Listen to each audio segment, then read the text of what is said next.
Hi, I'm Dustin Abbott, and I'm here today to give you my definitive review of the new Sigma 18-50mm f2.8 lens. So it has a constant maximum aperture of f2.8, going from 18mm wide angle to 50mm on the telephoto end. And this is a DC-DN lens, which in Sigma speak means that it is designed for APS-C mirrorless. And so in this case, I'm testing a Sony E-mount version. There's also a Leica L version that is available as well. This is a lens that in many ways, I'm almost surprised we haven't gotten sooner on the Sony space. The reason why I say that is that when I first started getting into DSLRs back in the day, I started off with on Canon, and with the kit lens was an 18-55mm f3.5 to 5.6 IS. That lens back then, it was kind of a plastic fantastic, very low build quality. It had all of the things that we would criticize these days. You know, the front end would spin when you would focus, and so it was hard to use circular polarizers because everything would rotate when that. You couldn't have any full-time manual override. On and on the list went. And optically, it was really not a very intriguing lens, and I dumped it as soon as I could. Like many people of that era, 13, 14 years ago, I ended up with, I at varying times had both a Sigma and a Tamron of about this focal length, somewhere around 18-50 or 18-55 but an f2.8 maximum aperture. Those lenses opened up new horizons optically. They were, much sharper lenses, but also that maximum aperture of f2.8 made them far more useful indoors, for example, and also gave you more creative options when it came to depth of field. And so it seemed like almost everybody had a lens like that back at that point. And so it's surprising to me that we're only seeing this lens at this point in 2021 on the Sony platform. And kudos to Sigma for filling this void with a lens that has a lot of things going for it. Now, I really did like the Tamron 17-70mm f2.8 VC that I reviewed at the beginning of the year. It's a great lens. However, when it comes to the physicality of that lens, it is a much larger lens, more like a full frame size lens, almost 120 millimeters in length, whereas this lens is only 76.5 millimeters, and that Tamron weighed in at 525 grams. This lens, 290 grams. And so it is, in many ways, it's very close to being half the size of that lens. And for those of you that care about traveling light and compact, to be able to have a zoom that covers a 27 to 75 millimeter full frame equivalent with a maximum aperture of f2.8, and which fits in the size of your palm of your hand, that's going to be a very intriguing proposition. And so there are a lot of things that I like about this lens and a few things that I don't like, and we'll dive into both of those as a part of that review here today. First, however, a word from our sponsor. Today's episode is brought to you by Phantom Wallet, the minimalist, modern wallet that sets you free from a bulky traditional wallet while also making it easy to access your cards and money when you need them, thanks to their unique fanning mechanism. Visit phantomwallet.com to check out their unique sizes, styles, and finishes that span from aluminum to wood to carbon fiber. You can even customize your wallet with new accessories like a money clip, cash holder, ID display, and even the Chipolo tracking integration if you're the kind of person who loses their wallet. Use code DUSTIN15 for 15% off when you're ready to check out. So we're going to start by diving into the build and the handling of this lens and detailing a few more of the things that make it tick and how it works out in the field. Let's take a look at that. The overall physical design is a pretty familiar one at this point. This falls in their contemporary line.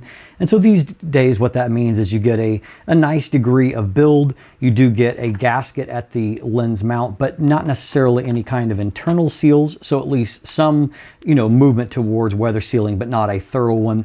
In this case, there are no switches or anything on the barrel. So even when it comes to using AF/MF, you're going to have to select that from within the camera body instead.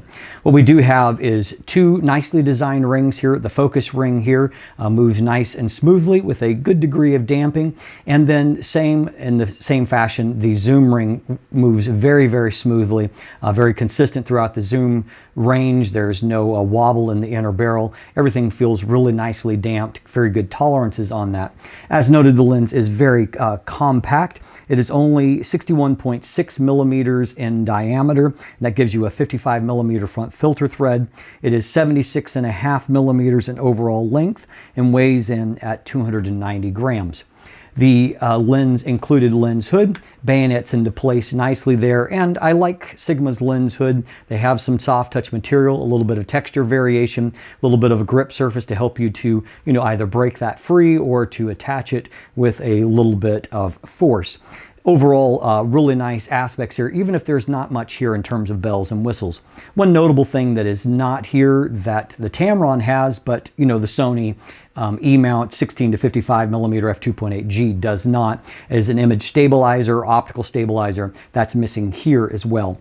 Now, like a lot of recent zoom lenses, we actually have two minimum focus distances. One at the 18 millimeter zone, which means you can focus down as close as right over 12 centimeters. But once you calculate from the sensor to the front of the lens, even if you remove the lens hood from the equation, that only leaves you about 26 millimeters, 2.6 centimeters of working distance beyond. So as you can see from this picture, you get very, very close to your subject to get that high degree of magnification. Now, the degree of magnification is great. It's nearly 0.36 times. However, it's going to be very hard to actually achieve that on the wide end without dedicated macro lights to get light on your subject. So you're probably going to have to just back off a little bit and accept a little bit lower magnification.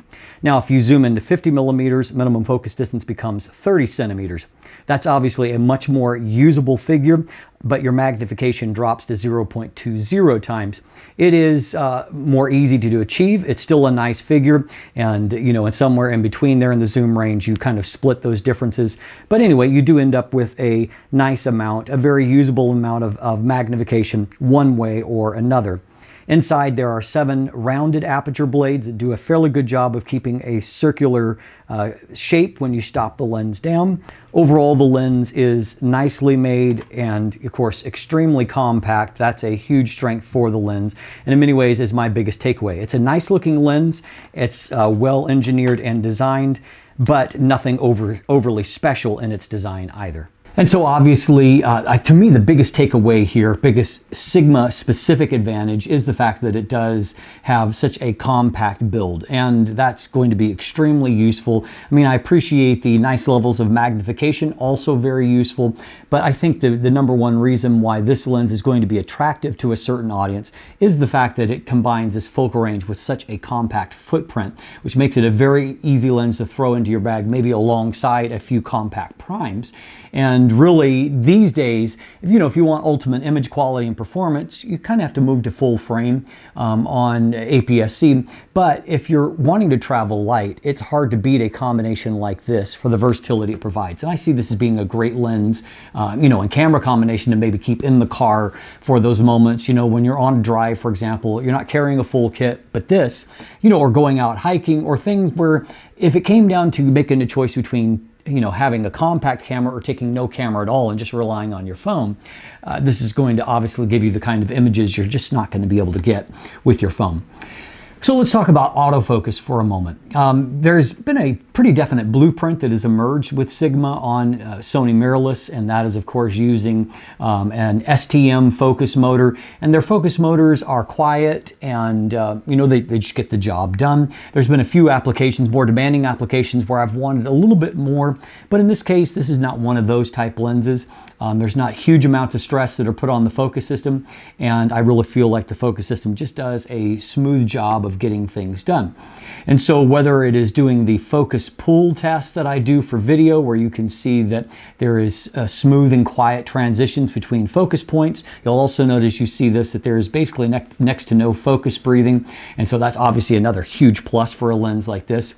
That extreme minimum focus distance on the wide end also makes this a great fit, by the way, for using on a gimbal or a slider, or in some cases where you're going to get really close to your subject. Sometimes you end up flirting with a lens's minimum focus distance as a part of of that, and so you end up with getting, pulsing, or the lens just stops focusing because you've gotten a little bit too close. In this case, like with some other recent lenses, if you get too close on the wide end, you're going to pretty much be bumping into your subject already, and so that's really not the limiting principle. It can focus down very closely, and so that makes it useful. I also found it to be accurate if I was doing IAF tracking, whether it was myself approaching the camera. I've used this, kind of silently without you knowing for a few video episodes and clips, and it's done an accurate job of tracking my face as a part of that. And then even if I was taking pictures, for example, of Loki, you can see that animal IAF worked very, very well, delivered very crisp, very sharp in results. And so I got good focus results really regardless of what I was focusing on, whether it was closer shots or, focusing at a distant infinity subject, still at f2.8 as in here, you can see that focus was nailed as a part of that. All things considered, this is a lens that is just getting the job done in the focus department. And again, that delineates it from those early lenses that I used in that it has features that those lenses just didn't have. On the build side, obviously, it's much more smoothly constructed. There was little quirks you had to put up with on lenses like this from third parties. And when it comes to autofocus here, autofocus obviously is much smoother and more sophisticated and doesn't have any of those buzzy micromotors that we used to have, or you used to put up a little bit slower focus speed. That's not the case anymore. These lenses are really delivering a fairly sophisticated autofocus performance, and that is true of this lens as well. So let's dive in and let's take a look at the image quality and see if in such a compact lens, if Sigma has managed to hold together the image quality as a part of that. We'll take a closer look now. So let's start off by taking a look at vignette and distortion. Obviously, I am reviewing this prior to the release, and so there is no automatic profile available yet for RAW files, though already JPEGs and video will be corrected in camera. So first of all, at 18 millimeters, we see a fairly significant amount of barrel distortion, as you can see. Now, just so you know, when I was setting up the framing for this shot in camera, it's actually showing the corrected JPEG view, and so you can see that the framing for the RAW file is a whole lot looser than what I would have been seeing on screen. So that shows that Sigma has left a significant amount of room for proper correction, and so you still get the the angle of view that you're looking for. So on the right side, you can see that I have done a manual correction and have been able to do a fairly reasonable job. The geometry, of course, isn't perfect here, but it's not too bad. There's only a very mild kind of wave pattern that is left there. I corrected that with a plus 21 in the distortion slider, and then you can see that I used a plus 54 for correcting the vignette, which gives us a moderate amount of vignette, somewhere in the vicinity of 2 stops. So moving on to 28 millimeters, we see that the barrel distortion has changed to a very, very mild pincushion distortion. And so pretty quickly we move past the barrel and begin to invert there. You can also see that the framing has been left quite loose here. And in this case, I don't know that it's really necessary because as you can see, there's not a whole lot to correct for, and so you will probably see some of the extreme vignette in the corner eliminated just when the profile is there, just by the amount of correction that is done. In this case, it only took a -5 on the distortion slider to correct for that, and you can see it's a nice linear correction, and then a plus 48, so just a tiny bit less vignette than what we saw at the wide end. So in the middle, there's a little less vignette. So finally, at the telephoto end of the spectrum, we can see that the pincushion distortion has become a little bit more pronounced. Vignette is also a little bit heavier as well. We can see, however, it is still quite linear, and so I was able to get a good correction by inputting a -10, and so basically double the amount of distortion that we saw previously. Vignette being about the same as what we saw there in the middle of the frame. So throughout the zoom range, I would say that distortion is probably our major optical flaw, in that there is basically, no matter where you do, outside of somewhere between 18 and 28 millimeters, probably somewhere around 24 millimeters is your most neutral result in terms of distortion. But there's vignette throughout. It's never extreme, but it never goes away either at some point in the zoom range. Now, overall, I did not find longitudinal chromatic aberrations to be a significant issue. Here we have a really bright, real-world transition area, and you can see a little bit of fringing around the edges of these acorns here. But I mean, I don't know that that's a real-world problem at all. And for the most part, I saw basically no longitudinal chromatic aberrations. And we can see that there are also minimal lateral chromatic aberrations. And so in these transition areas from black to white on my test chart, along the edges where you would see lateral chromatic aberration, it's just not really there. And so I think that overall Sigma has done a good job in controlling the aberrations on the lens. So let's take a look at our overall contrast and resolution. So we are testing on a 24 megapixel Sony A6400 here, and also I'll be showing you the results magnified at 200%, and so we can easily see any kind of flaws. So starting off at 18mm F2.8 and F4 on the right, we can see that at F2.8 that in the middle of the frame everything is really crisp, very good contrast, good detail, and you can see that stopping down you just get a little bit more contrast dialed up in the center of the frame. If we take a look at our mid frame here, we also see an excellent result in the mid frame with good contrast and detail that gets a little bit better when stopped down to F4. And down here on the edge, you can see that contrast has dropped a bit, but we actually have basically no major issue here moving out to the edge, still a good amount of resolution, and we can see that contrast improves a bit when stopped down to F4. Now, fortunately, this translates very well into real-world results as well. And so this is very early morning, and so, I mean, maybe not optimal, conditions. I'm hand-holding in lower light, but we can see that looking in the center of the frame, this is around 20mm f2.8. The detail is very good as we look off into the distance, and that there is resolution out to the edge of the frame. A little bit of fall-off, but some of that is depth of field related as well. And so as we kind of keep along the plane of focus, we can see that there's very usable detail even at f2.8, even in these lighting conditions. So from f4 to f5.6, I don't really see a whole lot of difference overall there. In the mid-frame, things are maybe just a little bit higher contrast, and with a very mild pickup here in the corner of contrast and resolution, though, I mean, you would be hard-pressed to see any of these differences in the real world. And so somewhere around f4, we're already hitting about peak performance across the frame with just a little bit extra at f5.6 and f8, and it'll start to drop off after that due to diffraction. Just to illustrate that point about diffraction, which will be true throughout the rest of the zoom range, so we won't come back to this. But you can see that our minimum aperture is f22. But this gives you an idea of how much you lose even compared to wide open f2.8 in terms of contrast and resolution. Diffraction really does start to limit the ability to render fine textures and just robs a lot of contrast. So I would avoid really anything beyond f11 unless absolutely necessary. So if we move on to 24 millimeters, we see what I believe to be probably pretty close to peak performance in the lens. At 24 millimeters, everything is really crisp in the middle of the frame. A mild improvement at f4, and again in the mid frame, we can see just excellent results wide open, marginally better at f4, and you can see that in our corners, the corner performance is really excellent at 24 millimeters, even wide open, again with a mild uptick at f4. Stopping on down to f5.6 gives us a little bit more still, and so you're going to get really excellent results across the frame at 24 millimeters. And so if it suits your, kind of your framing for landscaping and you want peak performance out of the lens, shoot at 24 millimeters, f5.6 range, and you're going to get fantastic results. 35 millimeter range, there's actually a little bit of drop off in performance. You can see the contrast isn't quite as high. It does start to get better again, stop down to f4. Same is true here in the mid frame, where it's not as good at any point as what we saw at 24 millimeters. Starting to look better though at f4. In the corner, the drop off is not nearly as significant, and I think that we have a fairly flat resolution curve in that the corner performance really doesn't look any worse to me than what the center performance did, and by f4 it's actually looking quite good in the corner. Stop on down to f5.6 and you'll get really good results across the frame.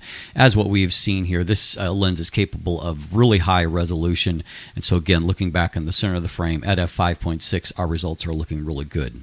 So at the telephoto end, 50mm f2.8, we can see that we've got a little bit better results than what we did at 35mm. There's a little bit of a further uptick. And stopping down to f4, center looks excellent. Here at mid-frame, looking better again, once again, and then down in the corner results also looking very good. You know, in many ways, I think that the wide and the telephoto ends are probably the most important focal lengths to get right, because they tend, just by the numbers, to be the most often shot. And so anyway, I really like the fact that Sigma's given us really strong performance on both ends of the telephoto range. Here's a real-world 50mm f2.8 shot, and so you can see that if we zoom into a pixel level, this is a 100% magnification, you can see that detail here is really, really crisp. And so that's a great performance from such a compact lens. At landscape aperture around f5.6, you can see at 50mm, we've really got a beautiful, beautiful result here. Good detail across the frame. You can just see even down in the field and all the grass, there's so many textures that are rendered very, very nicely. For an APS-C lens, I mean, this looks really, really fantastic, and showing me just a lot of detail, even at the 24 megapixel point here. And so, and of course, the color, everything, this was a beautiful scene, obviously, but it's done a very good job of capturing it. This is an image, obviously, I would be very proud of having taken. I am proud of it. I did take it. And so anyway, you know, the lens certainly is one that I would happily have along, you know, as a roadside type lens, you know, while you're traveling, easy to grab, easy to bring along, and delivering really nice looking results. This is a very small marigold blossom, and so it goes to show that you can get very nice degrees of magnification. You can blow out backgrounds. Here is at the 18mm end, and while obviously I'm not able to get as close necessarily, it's a high degree of magnification. There's good detail there. You just basically would need macro lighting to use this effectively in the real world. Here's another very close result, and again, this is just handheld, just out along the, you know, along a trail, and so you can see you're able to blur out a background very nicely. It's just another area of usefulness for a lens like this. Now this is closer to the 50mm end, and I kind of prefer the look of images taken with that focal length as opposed to the wider focal length. You get a little bit more perspective distortion, where this is a little bit more natural angle of view, and it allows the bokeh of the scene to be really nice. I love these sumac leaves in the fall. The symmetry of it in nature is really beautiful, but you can see it's delivered a really nice result, good detail there, and then of course a beautiful bokeh and fall off. I felt colors from the lens were very nice, and in, you know, my various explorations out in the woods with it, I was able to get some really nice looking images, obviously with nicely saturated colors that aren't garish. Just a lot of really pleasing images that I got out of it, and so it makes it, to me, a very useful kind of lens. Now stopping down, you can get nice looking sunburst, you know, not like world beating, but certainly nice enough to add some style to an image. And in this kind of setting, we can see that other than a little tiny bit of a ghosting artifact there, our flare resistance has held up well in this shot. And then if we go out into other real world type shots, I mean, obviously beautiful morning light here, but very direct. And you can see there's a tiny bit of ghosting artifacts down in here, but contrast is held up well. And here's another shot, just a little bit of a ghosting artifact there. But again, I mean, this is a good performance. Outside of that distortion, there really aren't a lot of optical flaws here. Finally, let's take a look at our chroma performance. Obviously, you know, having a 18mm f2.8 is useful for shooting the night sky, and so as we can see, I was able to capture a lot of stars. And if we look off towards the edges, yeah, there's a little bit of chroma here towards the edges. You can just see some deformation of these star points, the slightest bit of fringing around some of them, but overall, this is actually a pretty good performance overall. And you know, you'd be happy to get images like this, so it makes it useful for shooting the night sky, and so I certainly would use it for that if I owned it. And so as you can see, while the lens isn't perfect, there is a little more barrel distortion than what I'd like at 18mm, a little bit of dip in overall contrast and sharpness in the 35mm range. But overall, this lens actually delivers throughout the zoom range. I was able to get good image quality, get images, real world images, you know, if I back off and look at just 100% magnification, images that I really was happy with. Colors seem nicely saturated, and overall, just the look of images was pleasing. And again, I was reminded this would be a really convenient lens to just have along. And also when it comes to use for video. Now, with the one exception here that I certainly miss having an image stabilizer if you're not using a body that has built-in image stabilization. And so in this case, I did most of my testing on an A6400. And so you can see from some of these video clips that while the subject is gorgeous, there's more movement than what I would like, and that's due to not having an image stabilization, any kind of factor there. And so if you don't actually happen to have something to rest the camera on or to lean against to stabilize with, it makes it harder to get that static footage. So yes, absolutely you can get better footage if you're using it on a gimbal, for example, but you don't always have a gimbal along. And so having lens stabilization certainly is useful. That might be one reason to consider, for example, the Tamron 17 to 70mm f2.8. If you don't mind the larger size and you really want that image stabilization, that's one factor. Consider that, because there are only so many camera bodies, APS-C camera bodies, that actually do have built-in image stabilization, in-body image stabilization. So, that could be a factor for some people. But I really do feel like for many people, this is going to be a lens that its size is going to make it really, really convenient. And I think that if you're looking for a natural upgrade path away from your kit lens, for example, you want just something a little bit more in terms of, its optical properties, more in terms of maximum aperture. This to me is a very natural upgrade, and at a reasonable price point of $549. You're getting a lot of little lens for that money. And so I think that it might be a really tempting option as an upgrade, a first upgrade for some shooters, or if you're just looking for a standard zoom with a larger maximum aperture, this is pretty much the way to go on the Sony platform, particularly when you consider that Sony's own 16 to 55mm f2.8 G lens costs $1,400. And so that is, that's 2.5 times as much as this lens. So obviously that makes it really attractive from a price point as well. I really think that this is an important lens from Sigma. Maybe not the most exciting or glamorous announcement that they've had in the last few years, but it's this kind of lens I think that ends up in a lot of people's kits, and not just those that like to shoot, high-end primes or with big budgets. It's these kind of lenses that show up in real people's kits out there as well. And if you're that kind of person and you're considering a small but standard zoom, I think this is a great option for you. I'm Dustin Abbott, and if you look in the description down below, you can find linkage to my full text review. Check out that. There's also an image gallery. I've got a lot of beautiful photos. It's my favorite time of year for shooting, and so check out those photos there as well. There are buying links, though, with any brand new lens just being announced like this. It may take a few weeks for some of those lenses to populate, so be patient and check back here. But thank you for using my links to help to support this channel. And on that note, you can check out links there to purchase some merchandise or to sign up to become a patron, sign up for my newsletter that comes out every week. And of course, beyond that, there's linkage to follow myself or Craig on social media. And if you haven't already, please click that subscribe button right here on YouTube. Be sure to ring that bell so you get notifications when new content drops. Thanks for watching. Have a great day, and let the light in.